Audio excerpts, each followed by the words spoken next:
We are going to take our first questions from the audience. Let's take it away. Hi there. I play a warlock in AIE on Earth and Ring. I go by Ro. I have a question regarding war fronts. It's a two-part question. The first thing I'm wondering is the availability of war fronts. Is it going to be similar to, say, invasions, where they're only available for a period of time? Is it something that we can access whenever we want?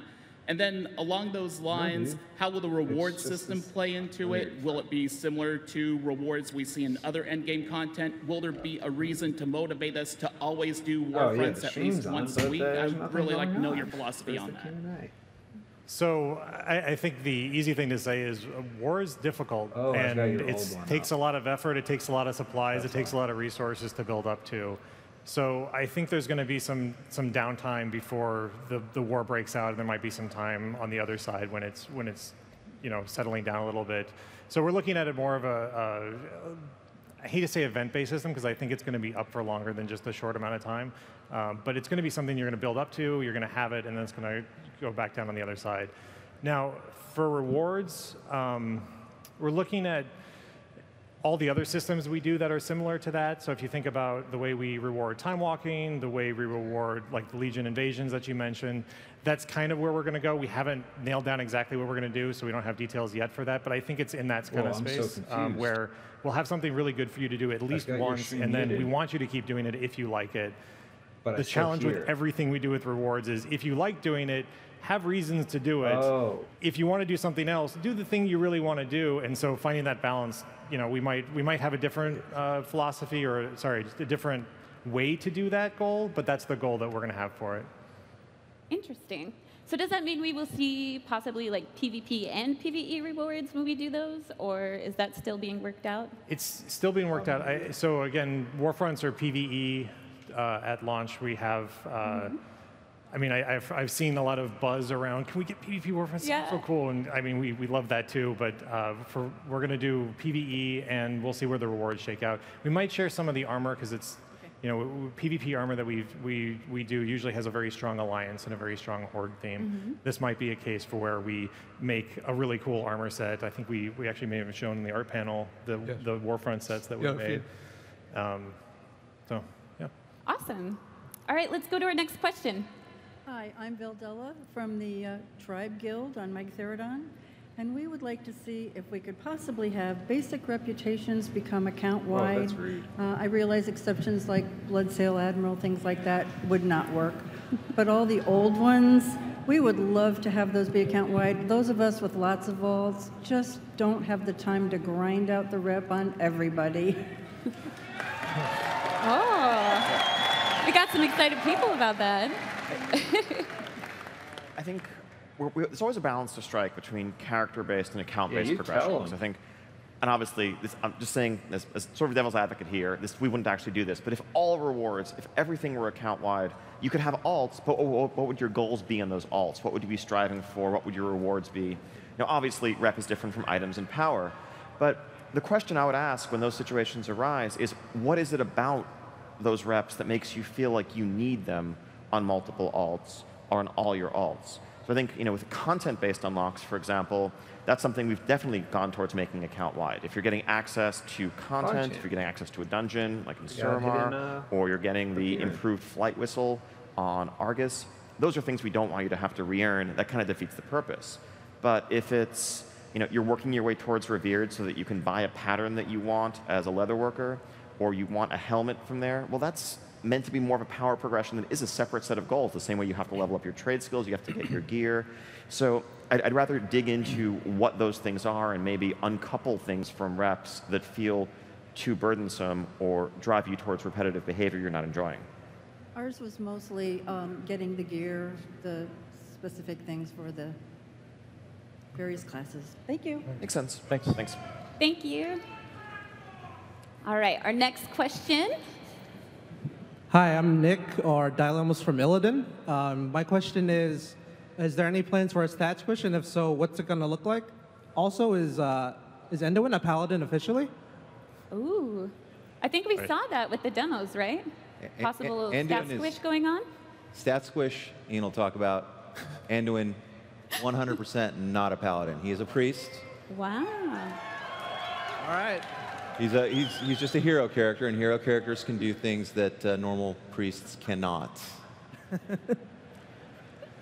As for the stat squish, obviously any of you who checked out our playable demo here today, you probably noticed, or if you saw some of the screenshots from our panels, numbers were a lot smaller. Yes, we're doing another squish like we did in Warlords for all the same reasons.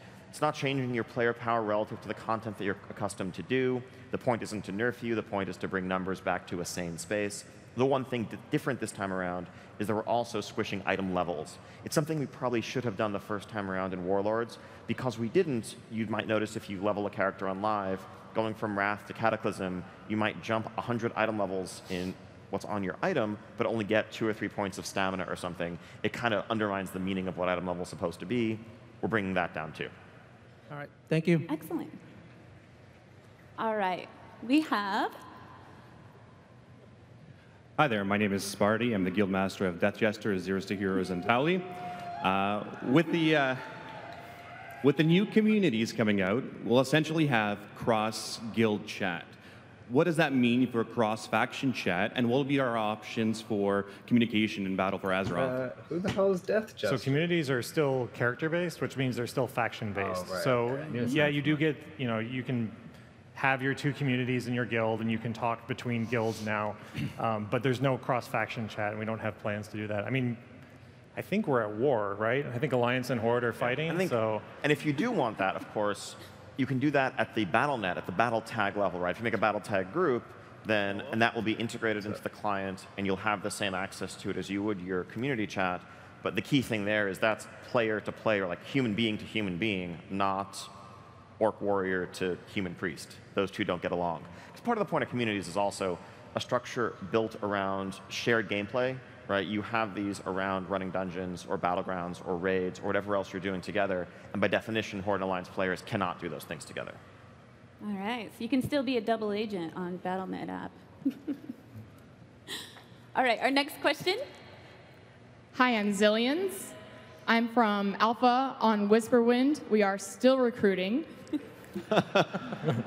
Getting to my question, is there anything in the works that may help with guild recruitment?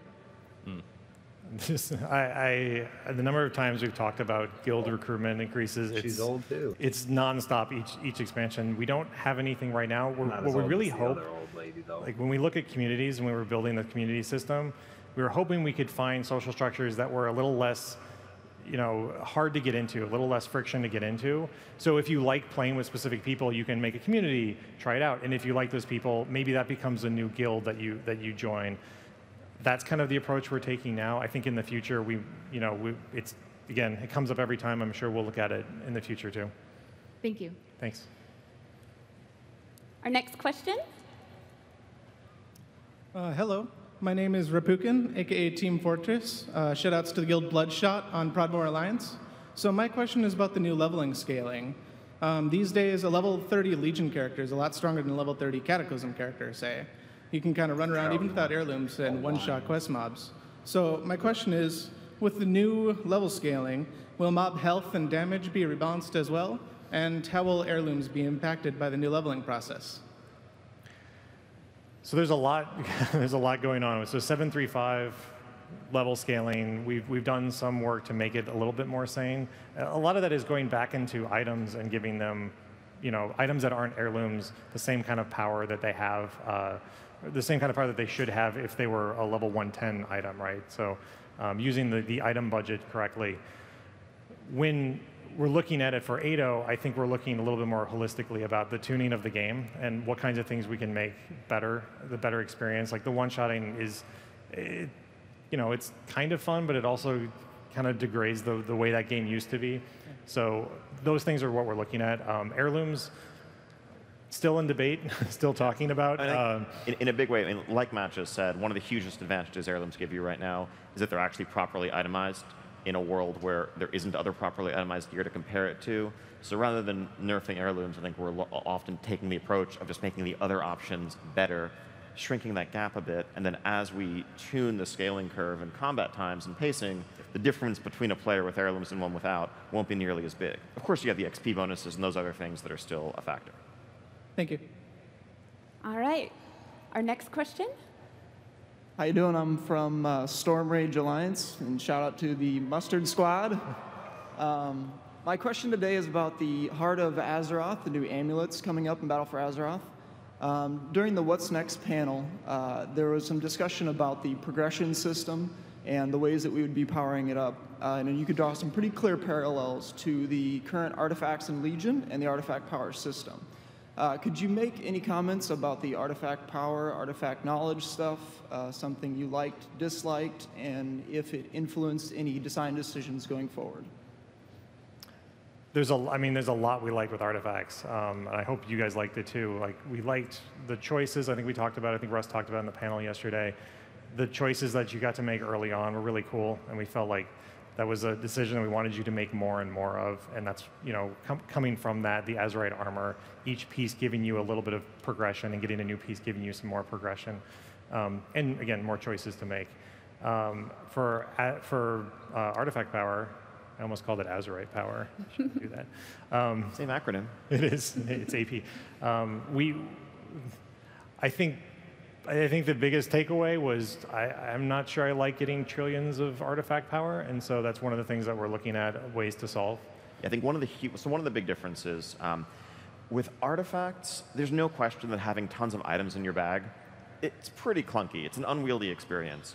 We needed to do that with artifacts because there was a different artifact weapon for each spec that was a core part of the fantasy of what these weapons were, and we didn't want somebody who was primarily a Fury warrior, but their friends needed a tank, saying, well, sorry, I don't really want to do that as prot because I want the artifact power for my Fury weapon, so we wanted you to be able to get it as an item, choose where to put it. With the amulet, there's only one for all your specs, and so we don't need the items, which means it can go right into your amulet right away. And when we don't have items anymore, it means we also don't need a way of implementing knowledge in a way that makes the rewards constantly scale up more and more and more. Instead, imagine a version of knowledge that simply slightly reduces the amount of Azerite you need to infuse into your amulet to get the next level, where a raid boss might always give you 200 Azerite as a consistent value throughout the entire expansion, so you can easily compare the numbers, understand how rewarding something is, and you're not dealing with billions, let alone trillions. Excellent. Interesting. Thank you. So we'll be sticking with specific armor that the Azerite will be going in, correct? So the Azerite doesn't go in the armor. The Azerite is actually leveling up your amulet. Okay. And so the level of the medallion is what will determine how many powers on your armor you can access. Okay. But you're not making a permanent investment in your shoulders. Like if you have a pair of shoulders with 2 tiers unlocked and you get a different pair that has better traits, that will also automatically have those 2 tiers unlocked if they're comparable in item level. And so your progression is permanent, and it's more about the choices you're making as you get the gear. That is awesome. Let's go to our next question. Hi, I'm Novos from Team Toaster and Zeros to Heroes on Storm Rage. My question is, what was your thought process in deciding to bring back raid buffs like Arcane Intellect and Mark of the Wild? So I think the short answer is we liked them. We thought they were cool. A lot of what we're looking at, there's a couple different things here. So first, there was something cool about that moment before you pull a boss and you get to see all of the buffs go out. That just kind of felt like, yeah, now we're ready. Right now you kind of sit down and eat some fish, and this was more a moment. So I think that was one. And then we're also, we're always looking at classes as, I bring something as my class that makes me feel special, and you bring something as your class that makes you feel special, and we like to have each other around. And that's something we're trying to find the right balance, because we don't want that to be a reason like you don't bring somebody to a raid. But at the same time, it's like, hey, if we can, if I'm a paladin, you're happy I'm a paladin. Or if I'm a warlock, you're happy that I'm a warlock because I provide this thing. Buffs are one way to do that. All right, thank you. Thank you. Our next question. Hi. I'm sorry. I just came from the WoW arena. It was wild. Sounds like it was exciting. I'm Jarisar from the Technically PvP podcast. Shout out to Sovereign Alliance on Sargeras. My co-host Winstead, my girlfriend Melanie at home watching. How do you feel about PvP templates? And specifically, how do you respond to PvP players who miss getting to manage their own stats through gear choice enchantments, reforging gems? So there's a lot of, yeah, there's lots of unpack there. So we like the gameplay that talents provide, I think. We like having a little bit more, a little less power gap between the top tier itemized players and the lower tier. And I think that's really good with it. The problems that we have with it are, it's hard to put that in the outdoor world. When does it turn on? When does it turn off? So one of the things that contributes to world PvP balance being a little off. A little is a slight understatement there. Just saying. Yeah, you're right. It's a problem. It is a problem. So we're really looking, I think that's one thing. The other thing was, itemization, being able to customize your character more. We knew that there was a problem before, and I think we might have oversolved it with both, reducing the power gap and also taking away all choice and itemization. So we're trying to see, like, we're looking at the tech that we use to scale zones. We think we might be able to do something there for PvP, and where we can kind of take what character you have, squish the power level so that it's not quite as big in PvP combat, but it's not, this huge change where all your stats change, and if I'm wearing all master gear, suddenly I get all crit gear. Yeah. In principle, it's kind of the same approach that lets level 108, level 105 player fight alongside each other against the same mob and has the combat work out. And the huge advantage of that is, even in the outdoor world, this would let us have a consistent rule set where it's never a situation where your template applies and all your stats change and you have different health than you're used to. We want your character to feel like your character. And for sure, in an RPG, that means making choices about what you're wearing and what your stats are. Thank you. Excellent. Just one quick follow-up to that, too. I think one of the things we're going to have to do when we do that is look at the reward structure of PvP as well, because I think it's really hard to get stats that you want right now, given the structure that we have. So we're going to take a look at that, too. Yeah, I think it would offer a good sense of uniqueness. People would feel like they're making their own choices on what they want, which is really cool. So we had a question that was from the audience, but they couldn't make it here, and I thought it would be a good time to ask. But what do you guys think about Titan forging in the battle for Azeroth? I think I've been asked this question around 20 times over the course of BlizzCon already, just wandering around the floor. little passion. So I think we're going to make tweaks, but not a fundamental change to the system. Sorry to those of you who are not fans, but the goal of this is to have variability in rewards. It's moments of excitement. It's, if you think back to raids back in the old days, if you're working, let's say, pretend you're in Tomb of Sargeras, you're working on Fallen Avatar now, your guild at this point has probably killed the first few bosses quite a number of times. Be putting a cap, back in the day, if you were doing that farm content or that re-clear to get to the boss you're on, except for maybe one item that you've been unlucky with, there really wasn't any hope for an upgrade for you on many of those nights, which also meant that collectively as a guild, your progress would stall, to say nothing of your own personal excitement. I think there's value in having upgrades out there, having moments of potential surprise. That said, a lot of the feeling of extreme spikes and randomness, obviously not great. So we may be taking a look at adjusting the odds and the ways in which the numbers of the system play out, but the core concept of the ability of an item to scale up in power, I think, is one that we want to continue with. However, this will not apply to the Azerite-infused or Azerite-attuned armor slots, so helm, shoulders, chest currently. Those already have plenty of complexity and depth to them without also adding this extra layer. So a mythic helm is a mythic helm is a mythic helm. It has those traits. Go after it. Don't worry about trying to get a Titan Forged version of the one from the last tier because it theoretically might be better. It won't be. Very good. Let's go back to the audience. Hi, I'm Ikael from Havoc on Uther and Wild Nox from Neverender on Thorium Brotherhood. Mythic tier will be better than heroic gear. And my question is, can character players get some sort of rooting effect for their characters to counteract pushback or knockback effects? Oh. So that's, obviously, you should all just race change to Goblin, then you can push Goblin rocket jump, and then no. There's some weirdness with the way knockbacks work and movement effects in terms of how they interact with other movement abilities. That specific example that you give, though, it's something we've actually talked about being a cool niche for Death Knights. Death Knights in particular, the old school Pillar of Frost approach, where maybe they're not the most fast-moving one, but when everyone around them gets knocked down, everyone around them gets pushed back, they should be able to hold their ground, and that could be something that we expand upon in the Death Knight space. Thank you. Very cool. Let's take our next question. Hi guys, I'm Misha, or Skeletons. I'm from Oblivion's Dawn. I'm a raider on Wimmer's Accord. And I've been playing this game since I was a little kid in Russia. So what my question for you guys is, World of Warcraft is an MMORPG. So what do you guys plan doing about a character creation system that feels so archaic and lackluster in comparison to other RPGs?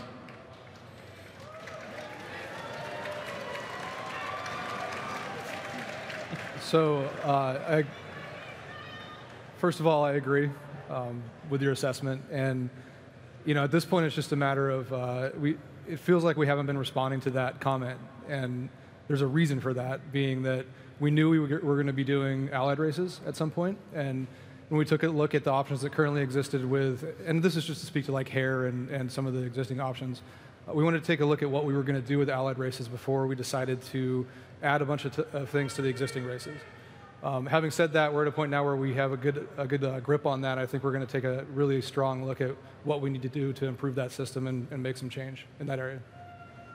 Some more character customization, it sounds like? Yes, absolutely. Very awesome. What about posture? I like it. Any posture-related options in the So yeah, that's a big space? one, right? Like we've been asked for quite a while about upright orcs and why hero orcs are different than hunched orcs.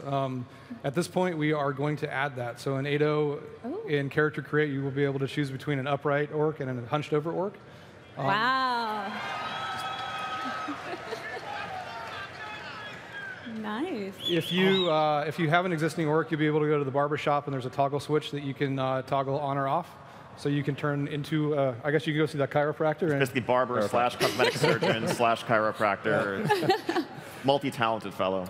And just as a side note to that, it opens up some exciting doors for us because we'll be able to now have shared animation on one rig. So looking forward in the future, there will be a lot more that we will be able to do with new characters coming up. Very awesome. I like it. Let's take our next question.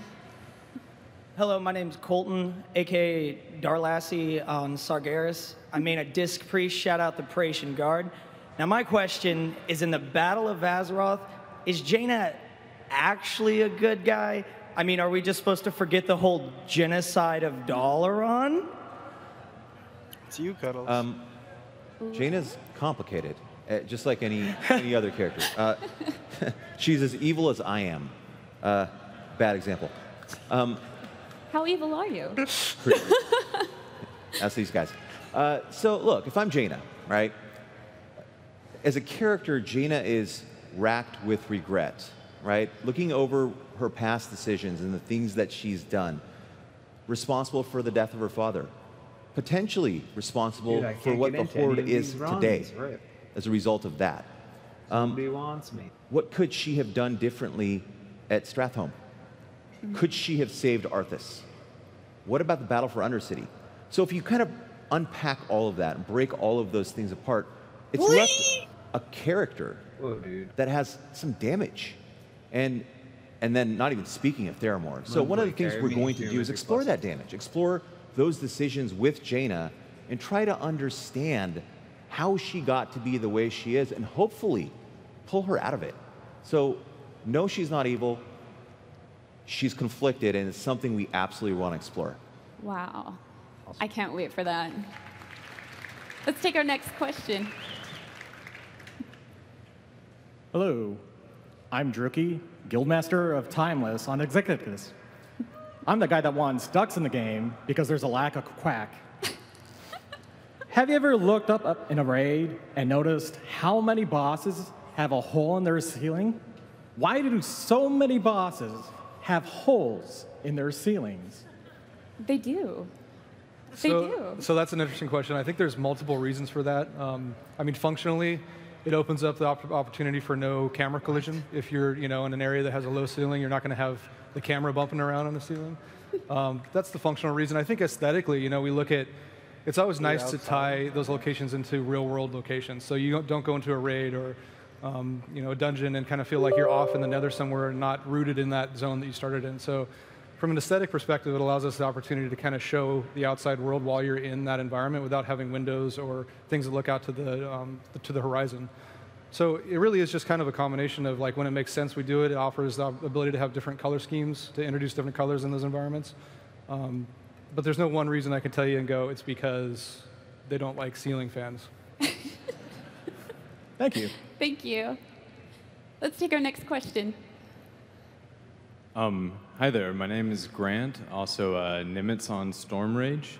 And my question is, with the Horde attacking Teldrassil and the Alliance attacking Lordaeron, what are your plans for the starting zones in those areas, and also just some of the other leveling zones in the Eastern Kingdoms and Kalimdor? Starting zones aren't going to change. Leveling in the flow of time, we'll make improvements. But you know, in order to appreciate the burning of Teldrassil, you kind of have to understand what Teldrassil is first, right? And the way time works in our game is it flows by level. So you'll still be able to start in Shadowglen, go to Dolinar, Darnassus, Darkshore, go through all of that, and then when you hit 120, we'll burn it all down. Probably 110. Yeah. Same thing for Lordaeron and what happens there. You'll still make a character in Death Knell and go through all of those cool experiences and get to play as a quest giver and all that other fun stuff. And then we'll see what happens. But once you do get to that point in Battle for Azeroth where these events have occurred, the land around you will, of course, change. And potentially more, right? You know, we've got a Warfront in Arathi that, who knows what'll happen there. It sounds pretty Thank you. immersive, actually. Keeping a good storyline going with that. I like that a lot. All right, let's go to our next question. Hello, my name is Carrie. I'm one of the officers in the Cult of El Pollo Grande, which is Dredden's #1 chicken cult. It's a thing. I had a question about Void Elves. So in-game, Illyria seems to be able to shift back and forth from Void Elves to High Elf form. Will playable Void Elves be stuck in Void Elf form, and why? No. You were watching this? They will not. I don't want to say it's going to be a transformation like Metamorphosis. It's not quite at that level. We're tweaking that right now. They absolutely have a void form. It's just a matter of how it's invoked. And we definitely don't want you to be fully voided the entire time because, the details are important. So we'll see. Something possibly passive, sort of Shadow Priest, yeah, I mean, but just kind of on its own accord. Well, right now, when they go into combat, they'll void out, but we may pull that back. We may make it activatable. We'll play with it in beta. I like it. Thank you. Our next question. Hey guys, I'm Scrib from Wormrest Accord. For the last year, I've been raid leading a guild called the Archives. Shout out to anyone who was a part of that. Lately, I've been having to keep pushing people to like grind out old tier gear, old trinkets, all sorts of things to have to Titan Forge them because they're always the best. What do you guys plan on doing for this to combat that when you're moving forward into the next expansion? I mean, yeah, I think we touched on it a little bit earlier. I think the first thing we look at is, how the rate that Titan Forging is happening, that's the rate that Warforging is happening. But I think really we've gotten a lot better through the patches at actually balancing items against each other. And I think that's something we continue to look at as being a very important thing, like item level should win. And a lot of times that people are fishing for old things, it's things that might be a little out of budget, like the Arcano Crystal, I heard it. Maybe we'll stabilize it in 8.0. We're not sure yet. Could be stabilized then. But we really want to get those into a space where we can predict where they are, and then make sure that using other systems like we have with Azerite Armor, where Azerite Armor doesn't Titan Forge, so you're not going to have to go back to get it. Hopefully that's a big burden off your shoulders when that goes live as well. So I think a couple of other aspects to that. I mean, part of the trinkets thing is also just the relinquished system, and so you're not necessarily going back and actually killing the old bosses. It's more just part of your reward for doing the more recent content from that large pool of items. But separately, we've definitely had some issues with secondary stat balance, and that's obviously the Arcana Crystal problem as well as a number of others. And it's hard to fix mid-expansion given the curve that we'd committed to, but in general, we'd like to do a whole lot more to make item level, more consistently determinative of what's going to be worth using, and to avoid huge outliers that aren't intended like that. All right, thank you. Right. All right, so we had another question from an audience member who couldn't make it, but I decided it might be a good time to ask it. So with the new Old World Zone and dungeon scaling, what are your thoughts about adding Mythic Keystone difficulties to old dungeons? It's an interesting idea. I think time walking is something that we continue to expand. We expand it in breadth and depth. We've added new expansions, and then more recently started to add raids as another layer. Certainly for people who like the dungeon side of the gameplay, going back and doing the heroic dungeons via the random queue, not necessarily the most challenging experience, especially for those of you who are experienced pushing high-level Mythic Keystones. That could be a fun place to explore with some sort of time-walking keystone that's available during those respective weeks. It's a cool idea. That's really cool. Let's go back to our audience. Hi, I'm Bronk with Harvesters of Sorrow on Misha. You guys have been asked a lot of thoughtful, challenging questions, and you're about to get a break from that.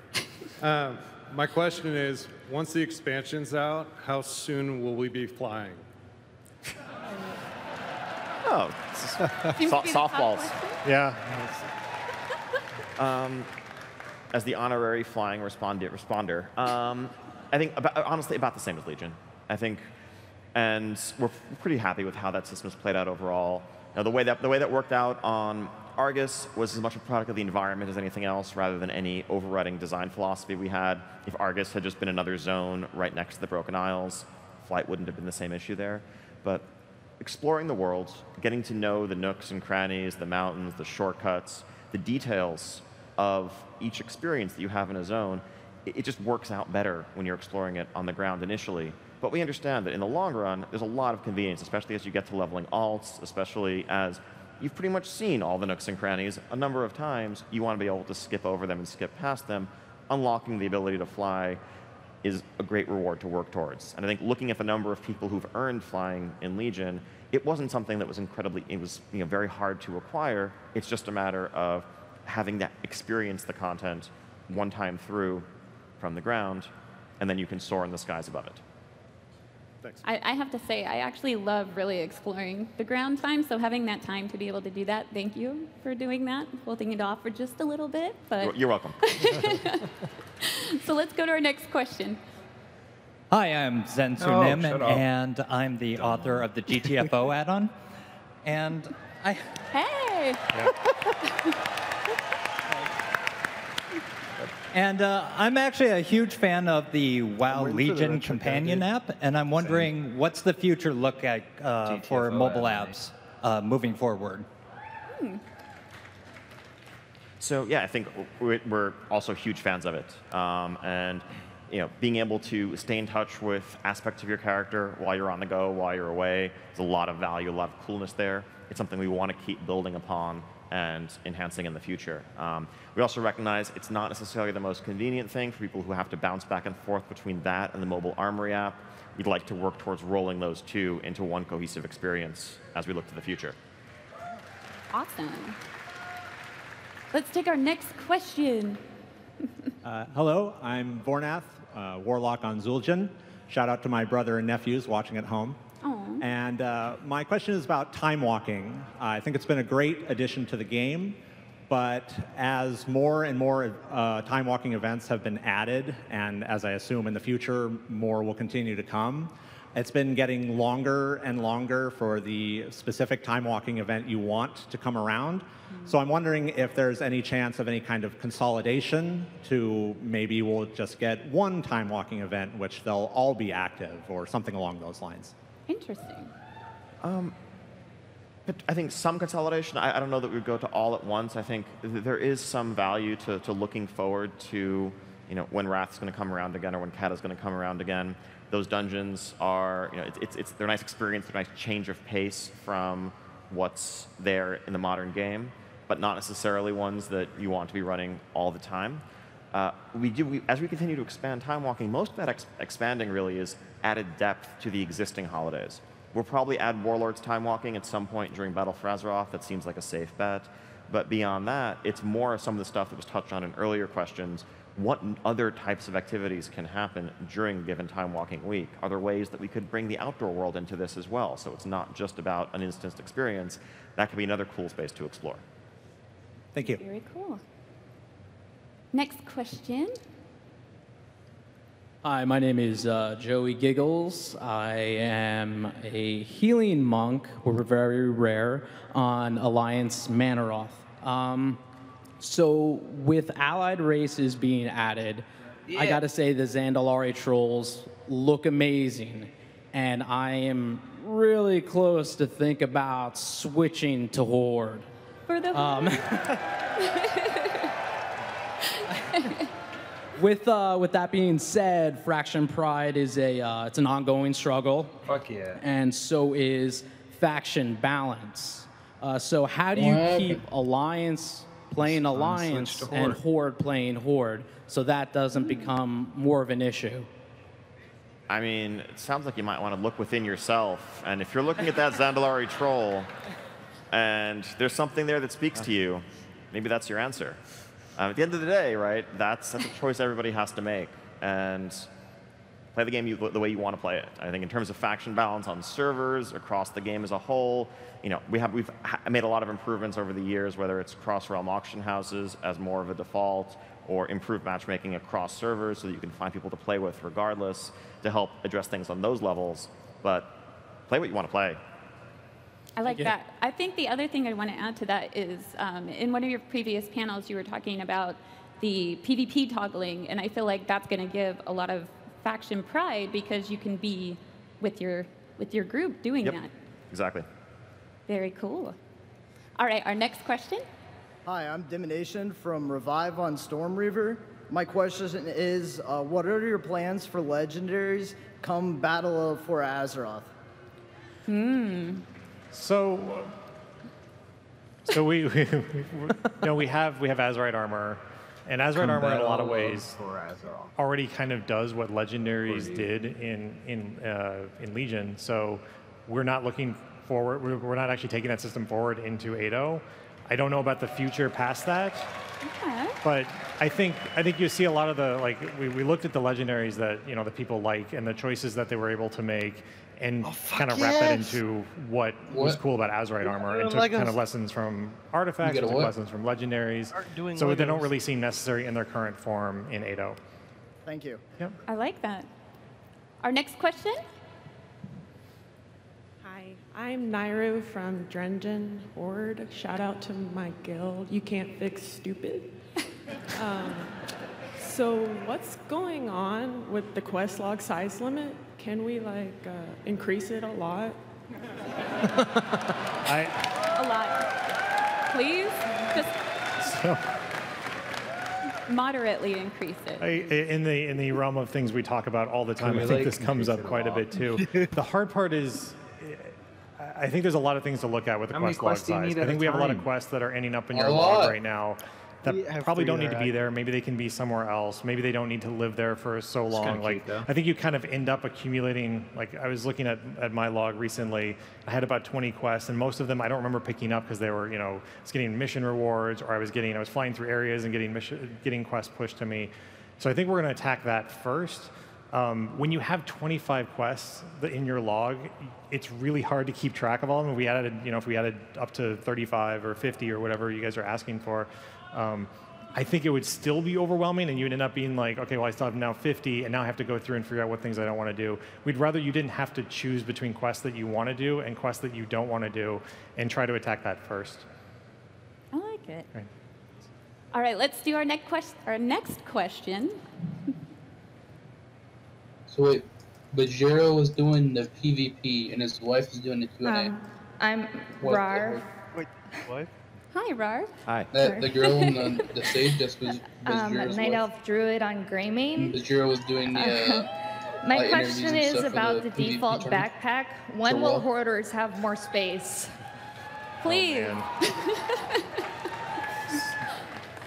Members of the Alliance and the Horde, we hear you. Yeah, dude. We are very heck, default close backpack, to or give us allowing standard, you like, to slightly increase your backpack size. One of the things that we want to do is we want to incentivize you to use the authenticator. And so at some future patch, if you have an authenticator attached to your account, your backpack size will increase. What the hell? That is great. Thank you, guys. All right, our next question. Hi, my name is Luke, and I raid with my guild Easy Play on the CRU. And as we're raiding, and with the faction conflict taking center stage, I mean, I'll take I it, was but, like, that's wondering if we can even have a see phone, different raid bosses for the He's just factions, fucked. or are we going to He's just see fucked. different stories or different reasons why we're in raids? Ooh. So definitely different stories, different reasons for a lot of these places. You know, your purpose going into a Tal Dazar or a place in Nazmir as a Horde player will be quite different from what you're hoping to accomplish in terms of the wrapping and the context for it as an Alliance player. The bosses are the bosses, the place is the place, but different reasons to do the same things. Now, looking further ahead, we talked a bit about some of the raids that we have planned, and those are again tied to the storylines of these new subcontinents. But there's no reason at all why faction conflict, true faction conflict, can't play out in a raid setting or a dungeon setting. If I'm Alliance and Horde is the enemy, then shouldn't I be raiding the Horde? And shouldn't a raid boss be a member of the Horde? It's a cool place to explore. We should burn down Stormwind. I agree. Thank you. I really liked even going back to Wrath at the Trial of the Crusader, where we had a very similar kind of PvP-esque boss instance. And so to see something like that, I mean, maybe would be pretty cool again. Yeah. Bring back the faction champions. All right, our next question. All right, I'm Clevis from Onslaught, and my question is regarding World of Warcraft Classic. And I'm wondering, do you plan to fix the bugs, exploits, and other issues that we may or may not remember from Vanilla WoW? Or do you have a philosophy at this point of warts and all to get that authentic experience? That's a really good question, and it's a complicated one. So, I think part of the reason, one of the things we talked about in the announcement was that this is going to take a little bit longer than maybe you might imagine.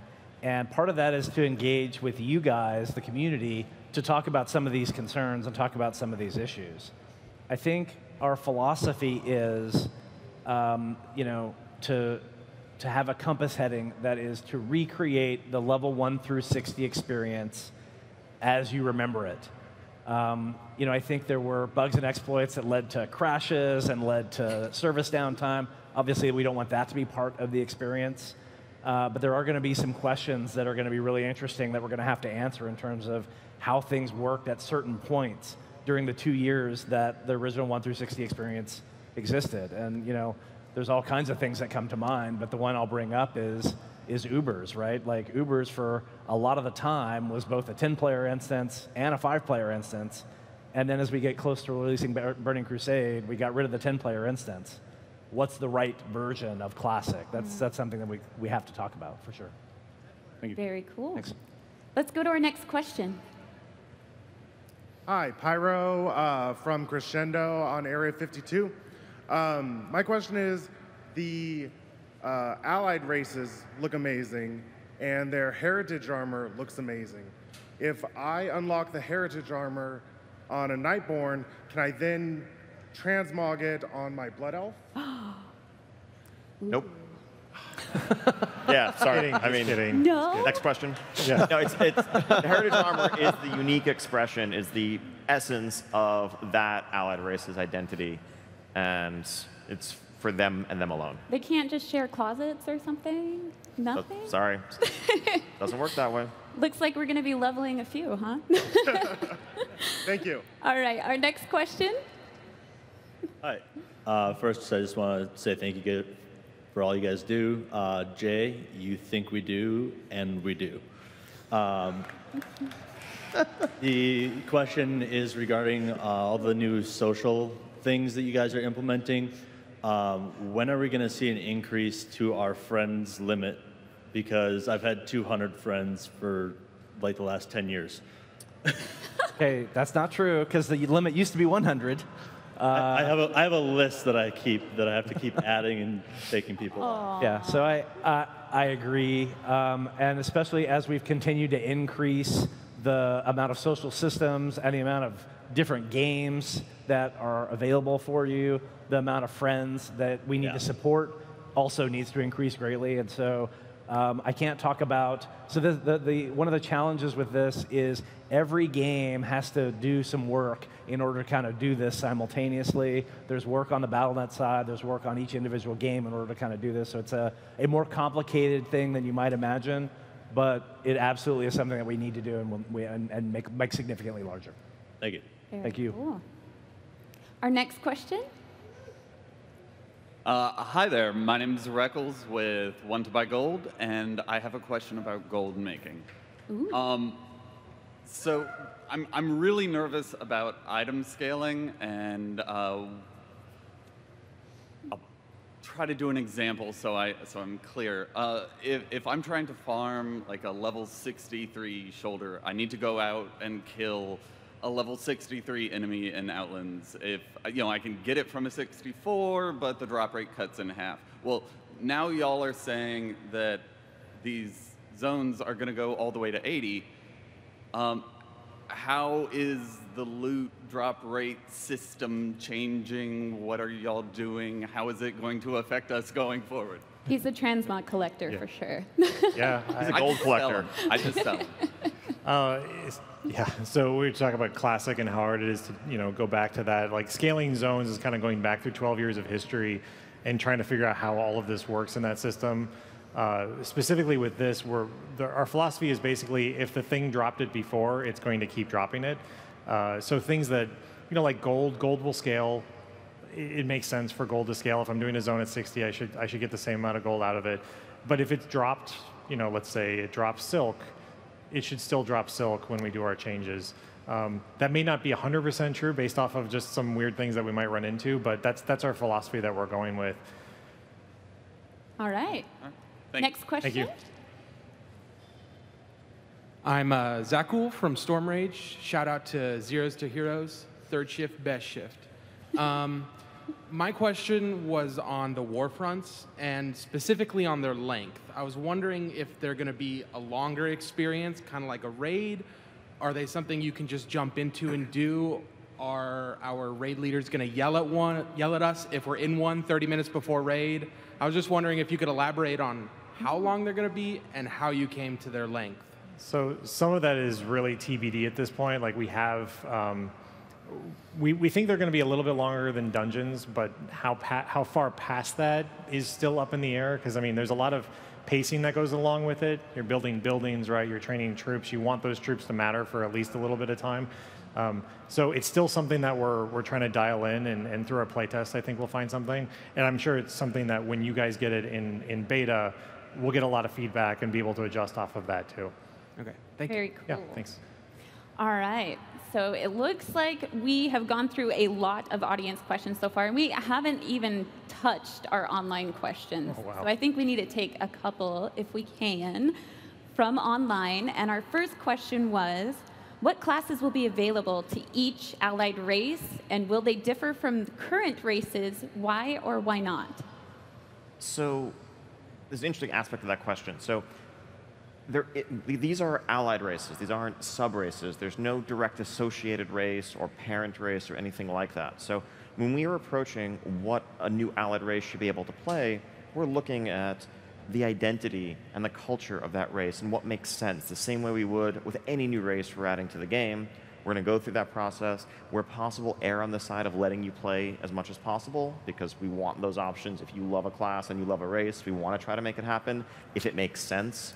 Something like a Void Elf Paladin, not quite. I don't think that's going to happen, but that's sort of the logic and how we're approaching it. I believe the race class matrices for Void Elves, Lightforged, High Mountain, and Nightborn are up on the website right now for Battle for Azeroth, and we'll have more information to share on others in the future. All right, and back to that, we actually had another viewer want a little bit of an explanation between how the Void Elves are Alliance and the Nightborn are Horde, and how is it not the other way around, or?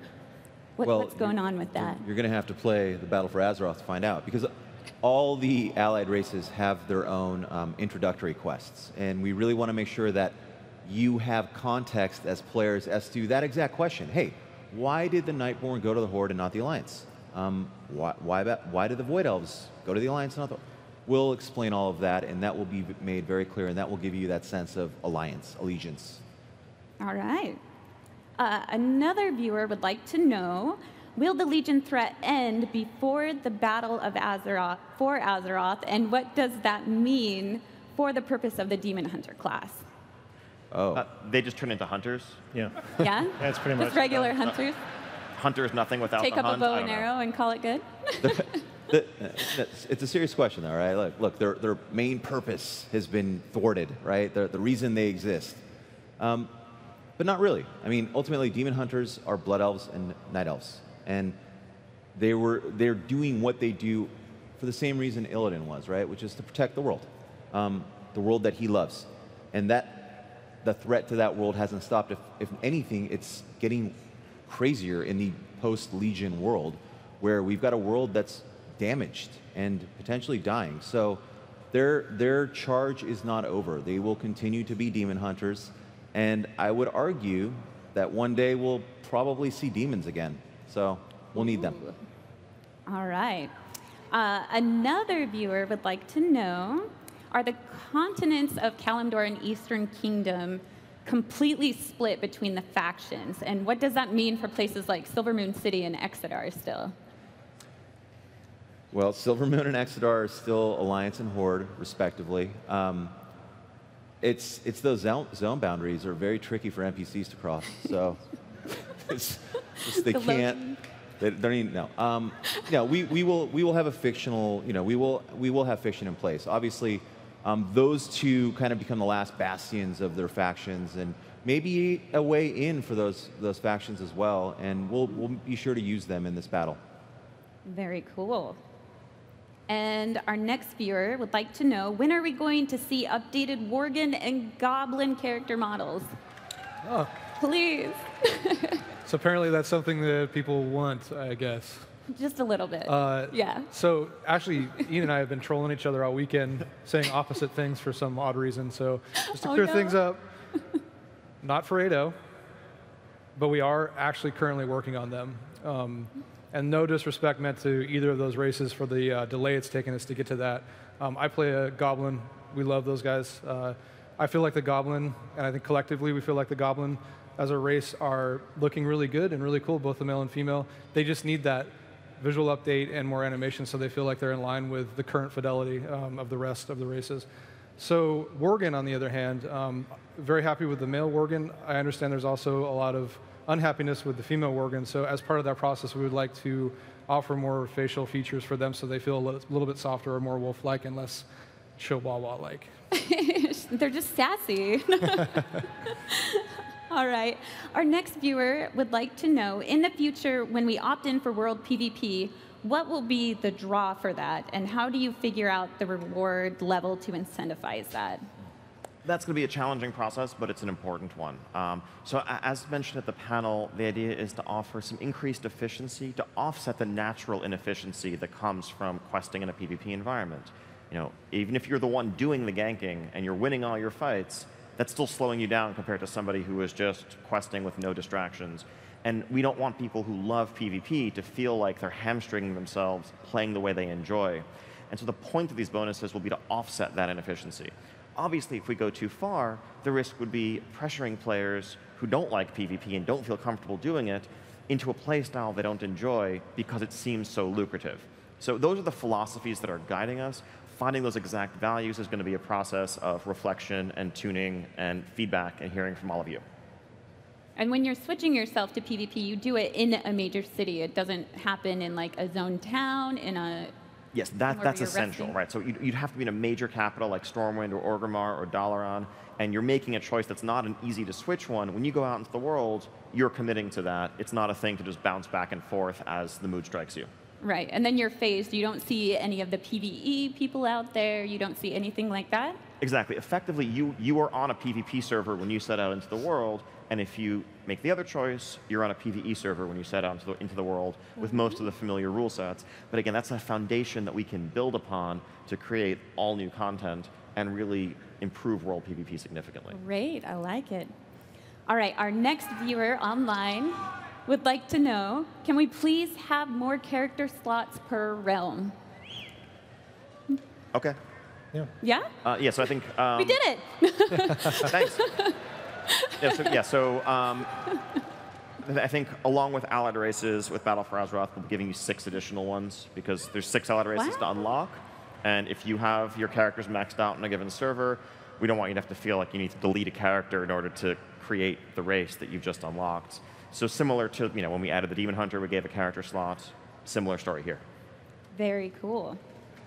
All right, our next, I'm excited for that actually, but our next question is the unlockable heritage armor only going, I think we kind of answered this, but so it's only going to be usable on the respective allied race, correct? You can't use it on any other class or anything like that. It's not account-wide.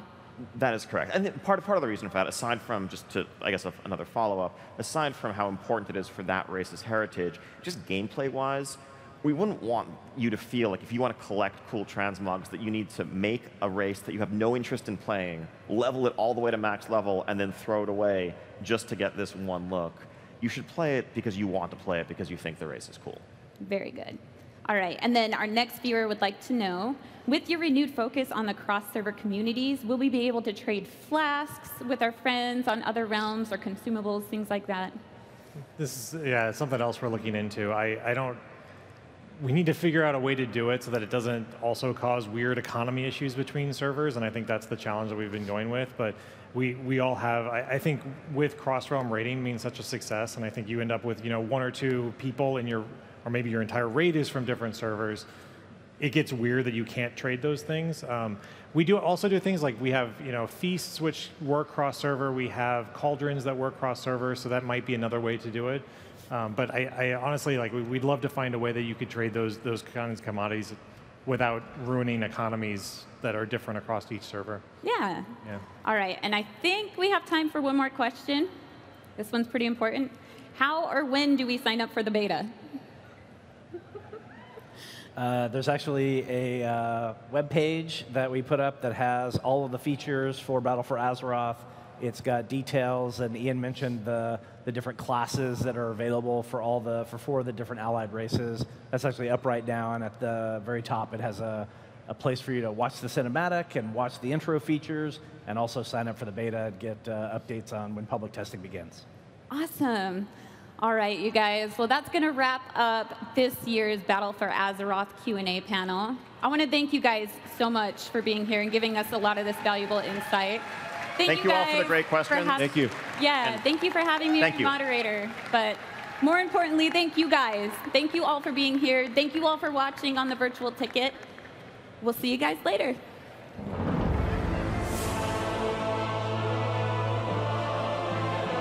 Thank you for attending World of Warcraft Live Q&A. Up next, the Inside the Overwatch League panel.